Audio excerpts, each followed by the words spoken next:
Ok,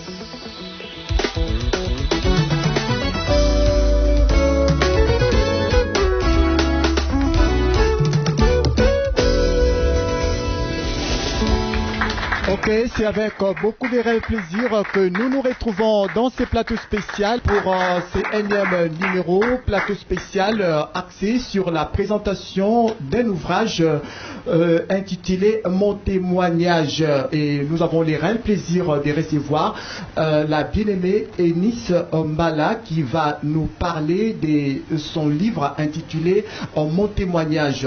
Pourquoi ce titre? Elle a toutes les réponses à nous donner. Et la motivation quant à c'est, nous aurons toutes les précisions au sujet. C'est vraiment un réel plaisir dans cette émission. Comprenez que ce livre va être présenté dans ces plateaux spéciaux après la journée internationale du livre qui a été célébrée au mois d'avril dernier. Je pense bien que nous y reviendrons encore une fois. Plein de bonnes choses et bonne excellente écoute partout où vous nous suivez sur réseaux sociaux et à travers les médias. Je vous signale que je suis pas seul avec Elodie Wakou, à qui j'ai dit bonjour. Ok, j'ai salué tous les invités, mais un autre invité spécial est là, mademoiselle Eunice Mbala, à qui j'ai dit bonjour. Bonjour, Fazak. Vous avez à nous dire pourquoi l'intitulé de ce livre, Mon témoignage. Merci beaucoup pour la parole. Je rends grâce à Dieu d'abord pour ces jours. L'intitulé de ce livre, Mon témoignage, c'est toute une histoire. C'est toute une histoire vécue qui a été écrite dans ces livres. Donc, c'est vraiment une histoire vivante qui est illustrée à l'intérieur de ces documents. Et c'est un peu ce que je peux donner comme objectif de ce livre. Ok, juste quand j'essaie un peu de jeter coup d'œil, je comprends vite à la première page à la deuxième page, pardon, les livres dont vous parlez, mon témoignage a été préfacé par le révérend pasteur Daniel Kawata. Ce livre, en ce jour, nous le déclarons béni, nous le déclarons capable de se déplacer, même là où son auteur ne pourra pas se déplacer.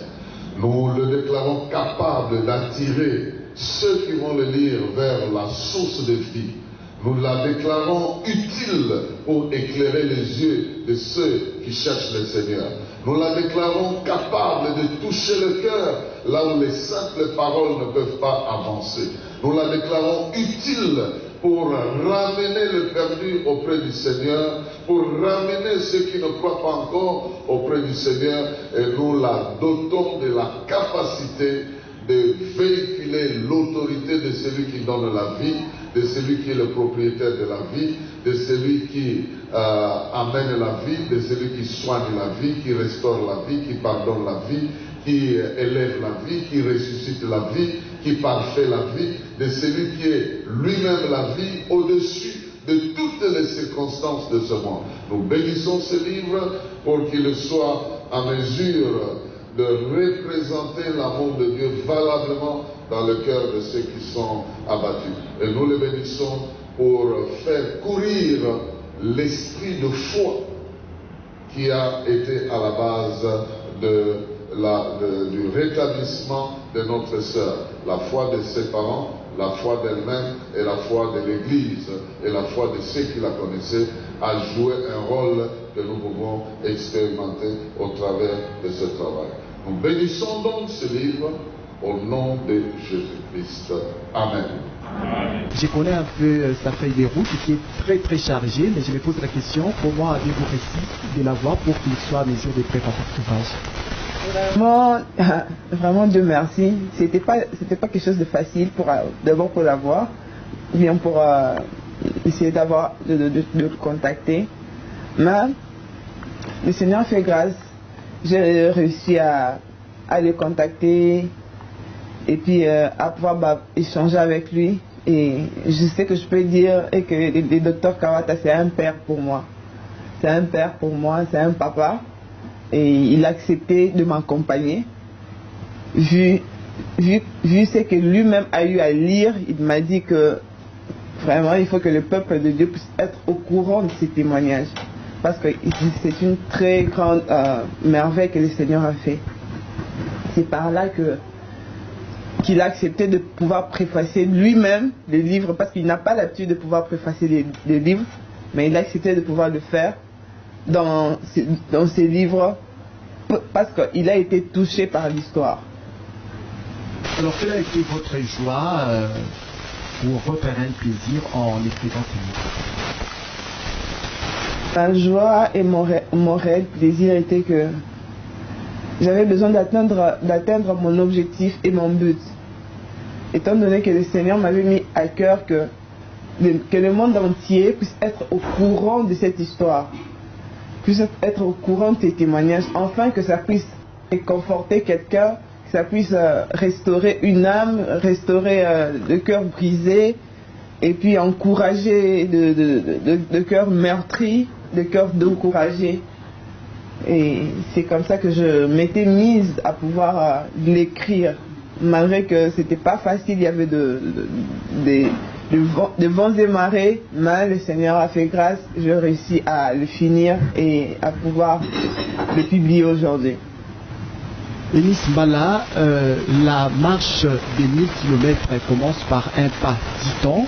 Nous vous souhaitons déjà plein de bonnes choses parce que vous venez déposer déjà les plans de vos pieds dans la sphère littéraire où vous lancez déjà les tout premiers livres. Et sur ce, est-ce qu'on peut applaudir très très fort cet encouragement? C'est très bien quand on s'inspire déjà ainsi pour faire un travail littéraire qui nécessite beaucoup plus d'énergie intellectuelle, beaucoup plus d'énergie spirituelle pour la réalisation. Élodie, ce n'est pas facile de réaliser un ouvrage parce que surtout dans les conditions actuelles, écrire un livre pour que ça soit aussi lu, je ne sais pas, est-ce qu'il y a un commentaire à propos?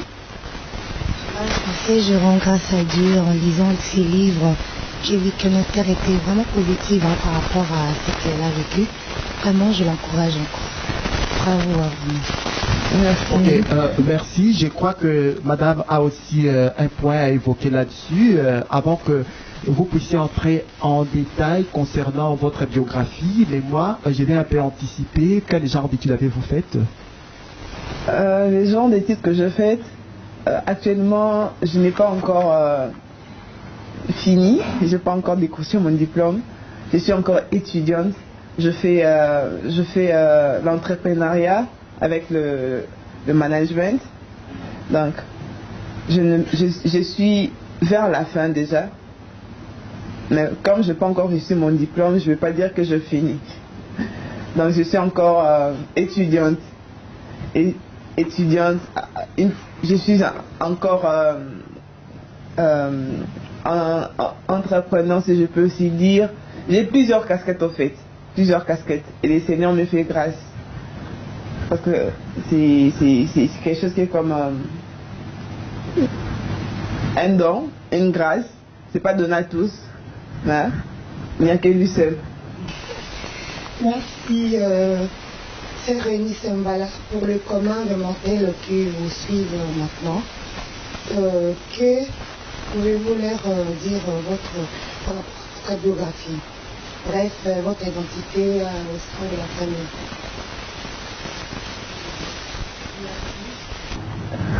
Sur cette question, j'aimerais dire que, premièrement, la sœur Eunice, elle n'a pas apparu de nulle part. La sœur Eunice est fille de M. Mbala, Emmanuel, et puis maman Angélique Mbala, que je salue en passant. Et puis elle est grande sœur de magnifiques jumeaux qui sont juste après moi, et aussi grande sœur de plusieurs en termes de famille élargie. Donc c'est un peu ça. Je suis née d'une famille chrétienne où le parent m'a instruit de le bas âge de connaître la parole de Dieu et puis d'aller dans la maison de l'Éternel. Et c'est une vérité aussi que je vais expliciter, je crois bien, dans les questions qui vont suivre. qui vont suivre. Donc en gros, c'est un peu ça. Voilà les buts que vous avez après le lancement de cet ouvrage dans le marché. Quel est votre but par rapport au lancement de cet ouvrage que vous avez intitulé dans témoignage? Du lancement de l'ouvrage sur le marché et que je tiens à ce que un grand nombre de personnes puissent aussi bénéficier de cette bénédiction qui est dans ces livres. Et ces livres est vraiment une bénédiction pour le peuple de Dieu parce que ça parle d'un truc qui est réel, qui est une vérité qui a été vécue. Et puis cette vérité peut restaurer et changer la vie d'une personne. Parce que, permettez-moi d'ouvrir une parenthèse, il y a plusieurs personnes aujourd'hui, du fait que, dès le bas âge par exemple, on leur a amené à l'église, on leur a appris comment prier et tout, alors cela leur dit qu'ils sont déjà des chrétiens. Pourtant, ce n'est pas ça ce qui fait de nous de chrétiens. Pour être chrétien, il faut avoir une intimité avec Dieu. Et dans ces livres-là, vous allez découvrir que je n'avais pas vraiment une intimité avec le Seigneur. Et cette trajectoire m'a permis à ce que je puisse faire cette rencontre avec ces dieux-là. De connaître qui il est et puis savoir sa capacité, de quoi est-ce qu'il est capable. C'est comme ça que je vous exhorte, bien-aimés, à ce que vous puissiez vous procurer ces documents et vous ne serez pas déçus et le Seigneur vous bénira abondamment. Oui, merci pour tous ces éclairages. J'y suis à la page 1 de votre livre. La page 1, je prends 123. 123, versets 1 à 3.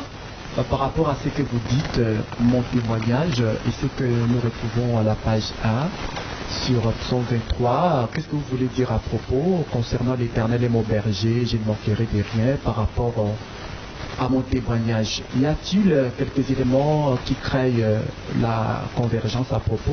Psaume 23 n'a pas été juste écrite pour juste écrire, non. Le psaume 23 a été mentionné là-bas parce que c'est un truc que j'ai vécu, c'est un truc que j'ai moi-même expérimenté. Le psaume 23, permettez-moi de pouvoir essayer un peu de le lire.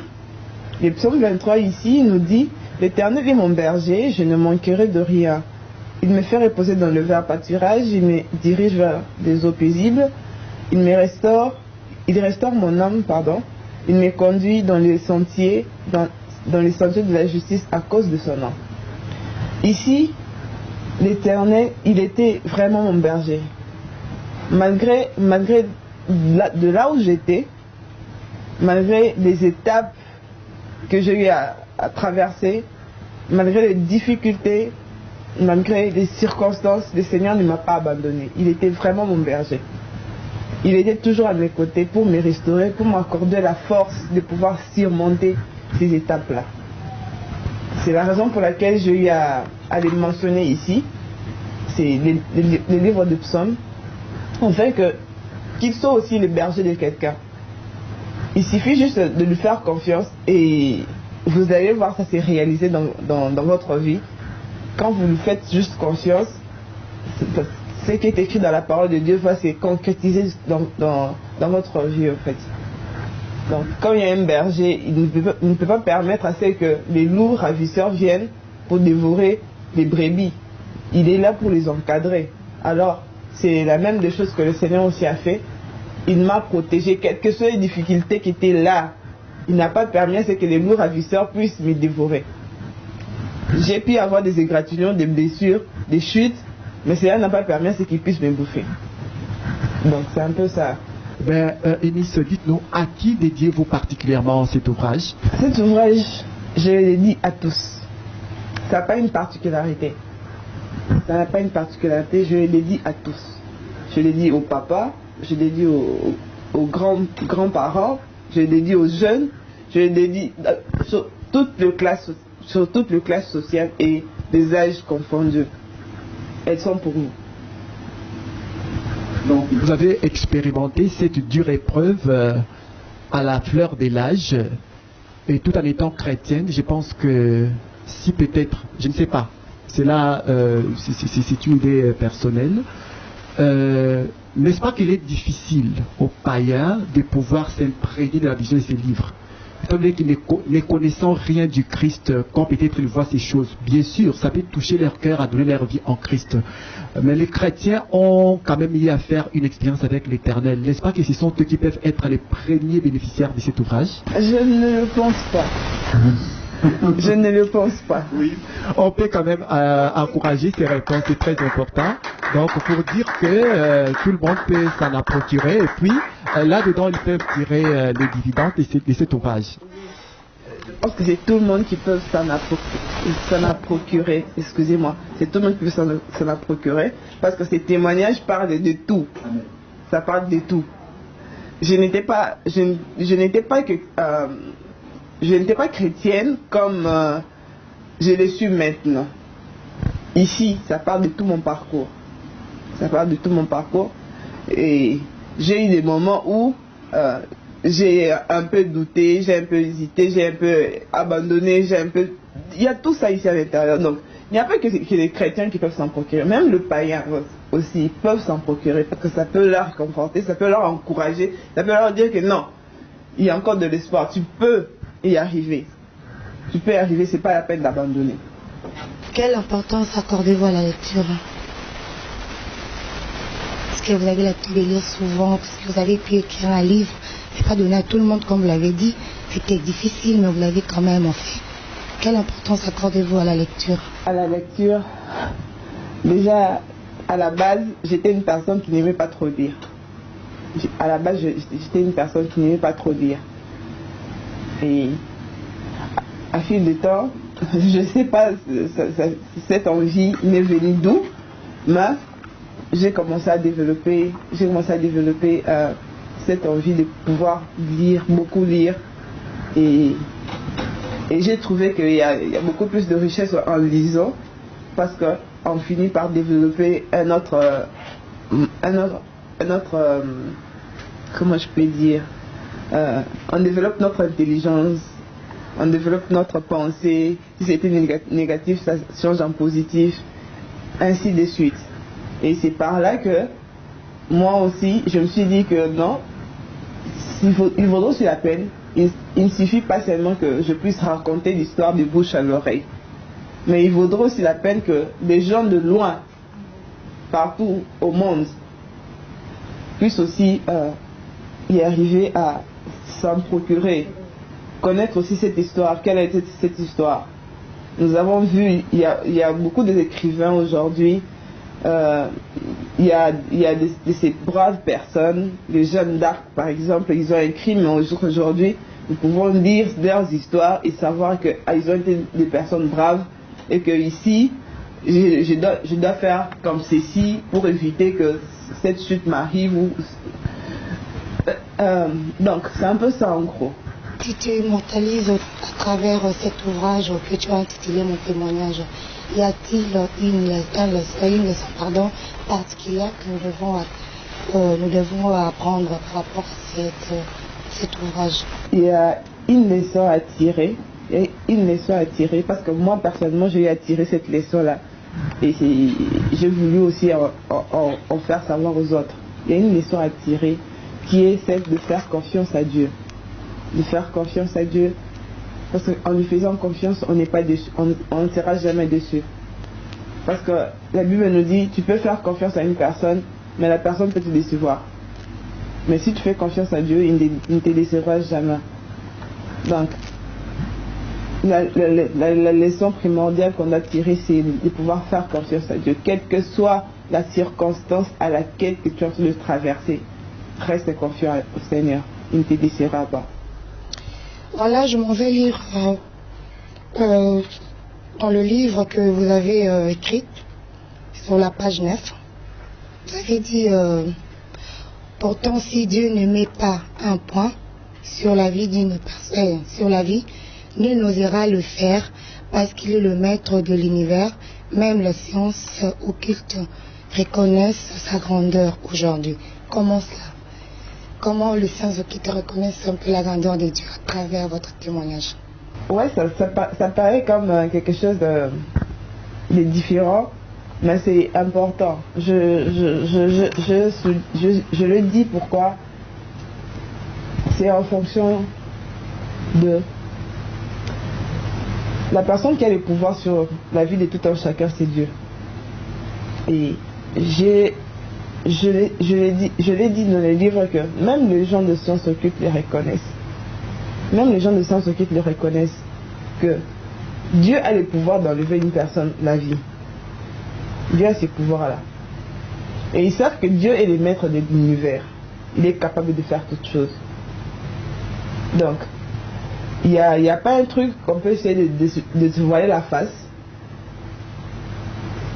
comme que le Seigneur est le créateur de l'univers tout entier et qu'il détient les souffles de chacun. Tant qu'il n'a pas encore mis poids, personne ne peut mettre poids. Nous voyons ça aujourd'hui. Il y a des gens qui partent chez des marabouts, des magiciens pour mettre fin à la vie d'une personne. Et d'autres personnes, ils partent, ils payent même de l'argent et ils voient après que la personne n'est pas morte. Ils se posent des questions. Ah, mais ils demandent au féticheur, mais comment est-ce que la personne continue à vivre tandis que tu m'as donné tout ce qui était de ton pouvoir pour que la personne puisse mourir? Et les magiciens se disent que moi, si je ne comprends pas, ils ne vont pas comprendre parce que c'est Dieu qui a la clé de toutes choses. Parce que Dieu n'a pas permis que cette personne meure. Oui, c'est lui qui a les derniers mots. Donc quand il dit point, c'est point. Quand il dit virgule, c'est virgule. Donc, c'est un peu ça. Ok, c'est très bien. Si vous nous avez pris à mi-chemin, nous recevons sur ce plateau spécial la sœur Eunice Mbala qui présente son livre intitulé Mon témoignage. Les numéros sont toujours affichés au bas de vos petits écrans. Au besoin, appelez-nous pour connaître plus. Sœur Eunice, nous sommes en train de parler sur ces livres. Quand je suis en train de feuilleter, je vois quelques images qui parlent plus que votre voix même. Et j'aimerais un peu que vous puissiez détailler un tout petit peu, d'une manière très synthétique, sur cette dure épreuve dont vous parlez, faisant l'objet de cet ouvrage. Waouh! La partie la plus difficile. Bref, je vais essayer de parler en gros, essayer de parler brièvement par rapport à ces images. C'est vrai, il y a différentes images, il y a des images des opérations, il y a des images il y a plusieurs images. Ces images-là, ce sont des images où j'ai eu à traverser des opérations, j'ai eu à traverser des moments très difficiles, mais le Seigneur m'a permis de m'en sortir. Je me rappelle, il y a une image qui est là, où j'allais un bon jour à l'université pour aller faire mon cours. Et ces jours-là, tellement que j'étais un peu pressée, j'ai eu à rater la marche. Déjà que j'utilisais les câbles de marche pour marcher, mais il m'est arrivé de pouvoir tomber sur le sol. Et j'avais fait face contre terre. J'avais de verres, et ces verres se sont cassés sur ma face. Et lorsqu'elle s'est cassée, elle est entrée dans ma peau faciale. Et automatiquement, j'ai subi une hémorragie sur place. Il n'y avait personne dans la cour de l'université. Tout le monde était en classe. Et Dieu merci, il y avait ma collègue de classe qui s'est rendue vers la bibliothèque. Dessus, au 3e niveau, elle m'a vu en bas. J'étais couchée, elle s'est posé la question comment est-ce que je peux tomber de la sorte, et elle s'est accourue de descendre et venir voir ce qui s'est passé.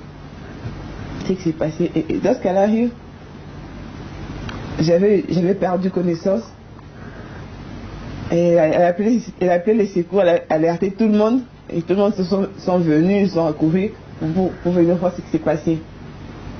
Et carrément, tellement que j'avais déjà perdu la conscience. Alors, je me suis juste réveillée, j'étais déjà dans l'ambulance. J'ai juste posé la question de savoir ce que c'est passé. Ils m'ont dit que non. Je suis tombée et que j'ai eu à subir une cassure de mes graisses dans ma face. Et j'ai subi une hémorragie. En tout cas, ça coulait de partout. J'avais même peur. J'avais peur moi-même. Je me disais, mais comment est-ce possible que de telles choses puissent m'arriver ici, loin de ma famille? Je comprends. Je suis arrivé à l'hôpital. Le médecin dit, le médecin qui parle avec les gens qui m'avaient accompagné, il leur dit qu'il faut qu'on puisse opérer. Juste pour une égratignure. Le médecin dit qu'on ne peut pas laisser ça comme ça, il faut qu'on l'opère. Et on a eu à opérer 14 pinces, juste pour cette égratignure-là. Les médecins disaient qu'elle était tellement profonde, il fallait fermer cette blessure. Et j'ai eu à arrêter les cours pendant presque 3 semaines, je ne partais plus à l'université, j'étais à la maison. Et mon visage avait complètement changé. Je n'espérais même plus retrouver ma face aujourd'hui. Je me disais que c'est comme si tous les malheurs se sont dit que ça doit seulement m'arriver à moi seul. Mais ce n'était pas le cas. Ça, c'est ce que la voix intérieure, je ne sais pas, la voix intérieure me disait, et une voix qui n'était pas bonne, me faisait croire à cela. Mais le Seigneur, comme il avait fait avec Job, c'est un restaurateur, il m'a restauré. Il m'a restauré aujourd'hui, j'ai récupéré ma face. Donc, dans ces photos, vous pouvez bien le remarquer, la personne que j'étais avant et la personne que je suis aujourd'hui. Il n'y a même pas une ressemblance. Et tout ça, c'est pour montrer que le diable a échoué. Et le diable, dans tout le plan qui peut monter sur votre vie, quelle que soit la durée, le temps que ça peut faire, sachez une chose, que si vous faisiez confiance dans ces dieux-là, vous allez ressortir de là vainqueur. Gloire à Dieu, on acclame notre Dieu pour ces braves témoignages. Là, je m'inspire toujours dans la pensée biblique Elodie Wakou. Donc, c'est-à-dire la sœur qui nous parle a expérimenté toutes ces choses. Il y a certains versets bibliques que nous confessons, parfois nous ne rendons pas à l'évidence de cela, mais du moins on est en face d'une sœur qui a expérimenté. Elle était déjà à quelques centimètres de la mort, mais le Seigneur a sauvé sa vie, vraiment. Eunice, vous êtes un témoignage vivant et vous avez tellement raison de vous immortaliser par cet ouvrage, parce que les livres, c'est une mémoire vivante d'une personne. Et l'acquisition des connaissances axées dans ces livres peuvent faire que toi qui nous suis, sois en mesure de renouveler ton alliance à l'Éternel. Pourquoi pas donner ta vie en Christ notre Seigneur pour que vous puissiez faire une bonne marche avec lui. La sœur que nous parle, ni était l'intervention divine, on ne pouvait plus la voir aujourd'hui, mais grâce à Dieu, voilà, elle est un témoignage vivant. Eunice Mbala, c'est très bien votre témoignage, mais j'aimerais un peu dire, quand vous lancez ces livres dans les marchés, votre objectif principal c'est quoi? Quand j'ai lancé ces livres sur le marché, mon objectif principal est que les gens puissent se procurer ces livres. Que les gens puissent se procurer ces livres parce qu'à l'intérieur de ces livres, il y a des vérités à acquérir. Il y a des vérités et puis il y a des choses qui vont vraiment vous bénir. Vous allez apprendre que la vie en soi n'est pas facile. Et surtout, la vie en dehors de Christ, elle est vraiment amère. Mais la vie en Christ, c'est une réussite. C'est une réussite en Christ. Alors moi, je voulais que lorsque je vais sur le marché, que les gens puissent se procurer de ces livres, qu'ils puissent aussi en bénéficier, qu'ils puissent aussi comprendre la réalité de la vie. que moi j'ai eu à traverser. J'ai eu à passer des moments très difficiles. J'ai eu à tomber malade. Ça m'a conduit dans les comas et c'était vraiment difficile. Et je pense que je parlerai de ça dans les prochaines questions qui vont arriver. Mais le but, c'est que les gens puissent se procurer ces livres et que ça leur bénira. Vraiment, soyez-en sûrs. Ce que je vous dis, une fois que vous lirez ces livres, vous allez rendre grâce à l'Éternel. Oui, bien que les témoignages soient vraiment poignants, mais du moins, il n'a pas été exhaustif. C'est-à-dire, l'exhaustivité, c'est dans cet ouvrage, si vous l'achetez, vous pouvez connaître beaucoup plus de précisions sur mon témoignage, un livre. Mais on veut un peu savoir, ça se vend où et à quel prix? Actuellement, vous pouvez trouver les livres. Sur le supermarché Food Market. Ce supermarché Food Market, vous pouvez en trouver là-bas et que vous en procurez. Et puis, elles se vendent aussi à domicile. Donc, là, c'est au niveau de Kinshasa. Ici, à Mwanda, si vous voulez vous en procurer, il y a 3 points de vente. Vous pouvez en trouver à l'église Pefem. Vous pouvez en trouver au shop, au magasin Sabanière à la Cité. Et vous pouvez aussi en trouver au domicile de Papa Mbala. Le prix de ce livret, l'exemplaire revient à $5. L'exemplaire revient à $5. Elle n'est pas chère. J'ai mis ces prix-là pour que tout le monde puisse être à mesure de s'en procurer. C'est un peu la raison pour laquelle que le prix est vraiment abordable à tout le monde. Merci. Parce que j'ai vu quelque part, Oui. vous avez le temps à réconforter votre maman, lui donner de la force. Comment justifier cette force-là? Parce que votre livre en parle. Hein, donc. Ouais. Et c'est vraiment par la grâce du Seigneur. C'est vraiment par la grâce du Seigneur. Oui, c'est vrai. J'ai eu à surmonter beaucoup de choses. Et c'était pas aussi facile pour moi pour réconforter aussi. Parce que là n'est pas évident à quelqu'un qui était si malade en train de réfléchir. C'était pas facile. C'était pas facile de le faire. Donc, je me rappelle encore ces moments-là. C'était un moment où je devais subir une opération. Je devais subir une opération qui avait duré donc presque, je pense bien, je peux dire, presque une affaire de 13 heures dans la salle d'op. Et c'était la première opération. J'ai dit à ma mère était c'est quelque chose de normal. Elle avait un peu peur. Sa fille, on l'a jamais opérée et tout, donc elle avait un peu peur, elle était un peu frayée. Et puis, en entendant, c'est que le médecin disait que c'est vraiment une opération très délicate parce qu'il y a des nerfs qui passent en croisée. Donc, et pour pouvoir échapper à ces nerfs, pour ne pas couper, c'est vraiment difficile. Et elle désespérait déjà.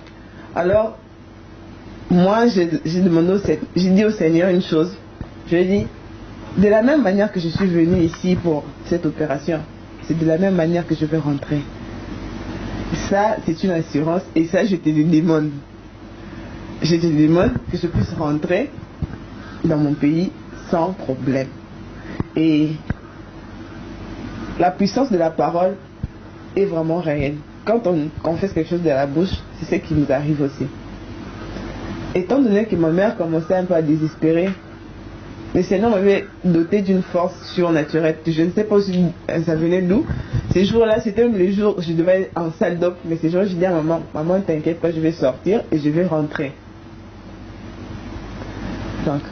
Eunice, j'aimerais un peu poser une question. Très souvent, quand on lance un livre comme celui-ci, il y a quand même à mobiliser les gens, peut-être une conférence de presse pour que ça puisse avoir de l'impact.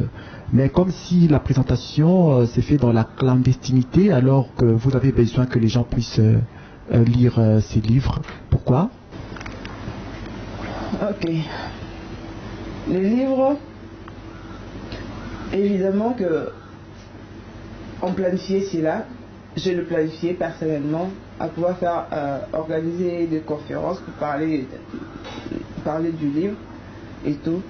Mais hélas, juste au moment où nous avons eu à lancer le livre, juste les semaines qui suivaient, c'était les semaines du confinement.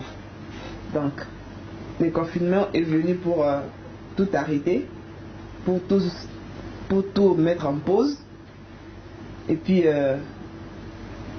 c'est quelque chose qui va devoir se relancer une fois l'ouverture du confinement. Nous allons recommencer à retravailler dessus pour la préparation de cette conférence afin que les gens puissent être à mesure de connaître le livre. Mais sinon, cela n'empêche, pendant ces temps de confinement, cela n'empêche que je puisse commencer à faire de live où je parle de ma personne, et faire savoir aussi aux gens par rapport aux livres et qu'est-ce que les livres nous parlent et tout. Essayer un peu de promoter les livres. Donc, c'est un peu ce que je peux dire là-dessus. Mais la rédaction d'un livre exige beaucoup plus la disponibilité intellectuelle, la concentration. Comment vous êtes étudiante, comment vous avez été à mesure de vous partager pour que vous soyez à mesure d'être à la hauteur et ici et là et puis lancer cet ouvrage? Vraiment, c'était pas une chose facile. C'était pas facile pour moi. En tout cas, c'était pas facile. Mais comme c'était quelque chose que le Seigneur lui-même avait mis à cœur, alors lui-même s'est en chargé à pouvoir me disponibiliser pour pouvoir écrire cet ouvrage. Pendant le moment que j'écrivais cela, ça m'a pris d'abord 5 ans, juste pour terminer ces... 5 ans pour la réaliser. Ouais, juste pour réaliser ces petites brochures, si je peux appeler comme ça, parce qu'elle n'est pas assez grande. Ça m'a pris 5 ans. Mais, je sais que vous allez dire 5 ans, c'est beaucoup. Oui, 5 ans c'est beaucoup. C'est quelque chose qu'on peut écrire en l'espace de 2 mois et puis terminer. Et moi, ça m'a pris 5 ans. Donc, juste pour vous dire que le diable n'était pas pour que je puisse pouvoir réaliser ces projets. Pour que le peuple de Dieu puisse être au courant de ce que Dieu a fait dans ma vie. Alors, sur ce, il a amené toutes sortes de distractions dans ma vie pour passer à côté de l'essentiel. J'ai étudié et je ne prenais pas mon projet du livre au sérieux. J'ai abandonné. Des fois, je me disais que je suis fatiguée, je ne peux pas écrire aujourd'hui, j'écrirai demain. Demain, je n'écrirai pas aussi demain. Donc, j'ai repoussé toujours les choses à demain. Et comment je peux dire, c'est là, au fait, rendait les choses beaucoup plus en relatif. Mais avec le Seigneur, il a permis, il m'a fait grâce, il m'a disponibilisé, je peux dire juste en cette fin d'année 2019. En cette fin d'année 2019, j'ai eu à me disponibiliser, j'ai eu à prendre mon temps pour écrire 2 chapitres pour finir mon livre. Et quand je l'écrivais, il y avait des gens qui me disaient que non, que tu es en train de perdre ton temps, tu es en train de passer ton temps à écrire des livres, toi tu veux devenir écrivain et tout. J'ai rigolé, les gens trouvaient que c'était de la blague. Mais c'était pas de la blague, j'avais quelque chose de la part du Seigneur que je devais transmettre. Et je l'ai fini après 5 ans. Et aujourd'hui le livre est là, mon témoignage donné à tous. Ok, gloire à Dieu. Donc, quelque part, nous reconnaissons déjà quel genre de difficultés que vous avez eu à rencontrer pour la réalisation de cet ouvrage. Parce que nous arrivons déjà à la fin de cette émission. Mais quand vous êtes en train de laisser déjà des empreintes dans la sphère littéraire, avez-vous un modèle dans les domaines littéraires, un écrivain, un auteur? Un écrivain, oui. J'ai beaucoup de modèles. Je vois peut-être Simone de Beauvoir, je ne sais pas, Simon Pelé duel? Il y a beaucoup de personnes qui m'ont écrit, qui m'ont inspiré dans l'écriture. Je peux aussi dire qu'il y a mon père qui m'a poussé à lire, à lire, et c'est par là que j'ai fini par découvrir ces personnes. J'ai eu à lire les livres de la femme de pasteur David Odeyepo. C'était mon premier livre que mon père m'avait donné pour lire pendant que j'étais malade. J'ai à lire ces livres-là et j'ai été vraiment bénie et impactée, et depuis lors je commence à beaucoup plus m'accrocher par rapport à ces ouvrages du pasteur David Odeyepo. Il y a aussi le pasteur Roland Dallot qui a écrit j'ai été aussi bénie par ses écritures. Il y a le pasteur Viviane Dallot aussi, elle aussi elle a béni. Et le docteur Kawata aussi. Lui, c'est vraiment un patriarche. Il a beaucoup de livres qui sont vraiment bénissants. Gloire à Dieu. Alors, quel est votre meilleur souvenir dans la vie, même si vous parlez de toutes les épreuves rencontrées, mais il y a quand même quelque chose qui stimule en vous la joie. Les plus meilleurs souvenirs que vous avez dans la vie? Le plus meilleur souvenir que j'ai dans la vie, waouh! Les plus meilleurs souvenirs, c'est un peu difficile de pouvoir en décrire seulement une seule, parce qu'il y en a plusieurs. Mais je vais faire un effort. Le meilleur souvenir pour moi, c'est juste d'être d'abord en famille. D'être en famille, ça m'apporte vraiment de la joie, ça m'apporte vraiment de bonheur, de sourire, parce que je me sens pas rejetée, mais je me sens acceptée telle que je suis, et ça me pousse vraiment d'aller de l'avant. Ça me pousse vraiment d'aller de l'avant, et il y a beaucoup d'autres souvenirs que je préfère ne pas en parler ici parce que ça va me prendre beaucoup de temps. Et quelles sont vos perspectives d'avenir?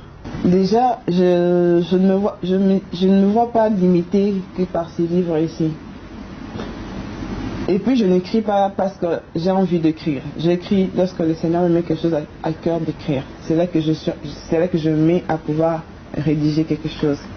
Et je sais que dans les jours à venir, il y aura encore beaucoup d'autres livres que le Seigneur m'inspirerait de pouvoir écrire.